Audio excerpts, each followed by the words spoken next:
am so excited today to share with you a new technique that I have discovered for painting winter pine trees.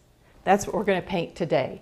You know, when I paint a forest of trees, I like to use as many different applicators or techniques or brushes, a lot of variety, because that always makes it more interesting, doesn't it? Today, we're going to learn how to paint pine trees in at least 4 different ways. Stay with me, you are not going to want to miss this one.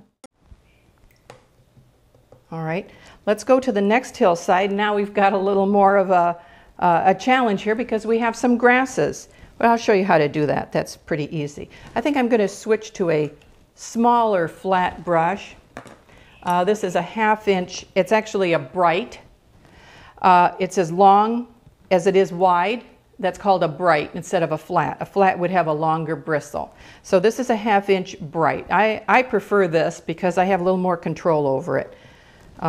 So let's take again the cobalt, a little darker consistency now, and we're going to take a nice flat brush and just up and down those grasses. Just like that. Then we're going to continue on painting the hillside above that line, and we're going to soften the edges. And remember, to soften the edges, we bring paint, or we bring clear water back into the paint.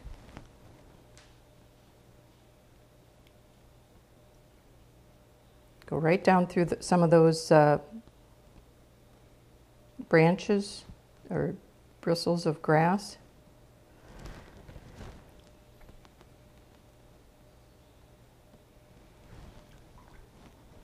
A couple more little snowbanks, soften the top edge. So that's our pattern. We're painting an edge and then softening the top edge. Now, how do you paint winter ice on a pond? Usually if it's iced over, it's got reflections that come straight down.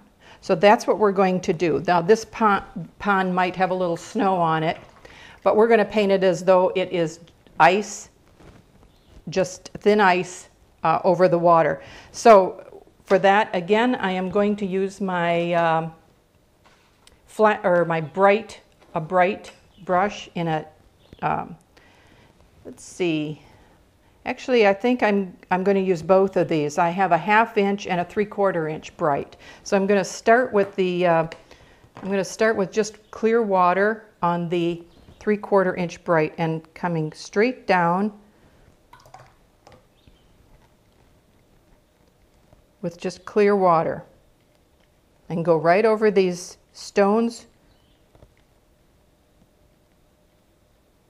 They have masking fluid on them. I'm kind of watching the edge rim. Oh, I have a little speck of pink right there. We just work with it, so we'll just wet it and come straight down.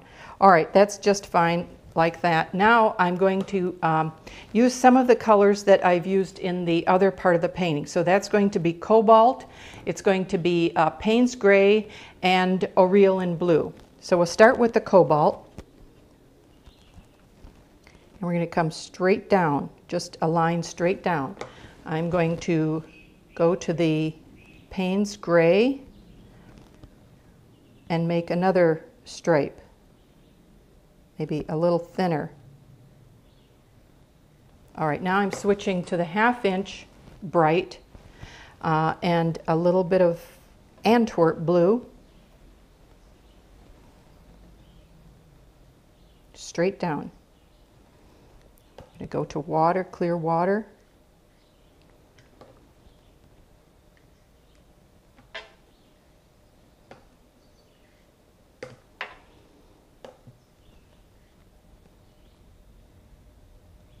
Okay, and back to a little bit of Antwerp over on the other side. Straight down. A little bit of Payne's gray again. I don't want the same even strokes. So some are wide, some are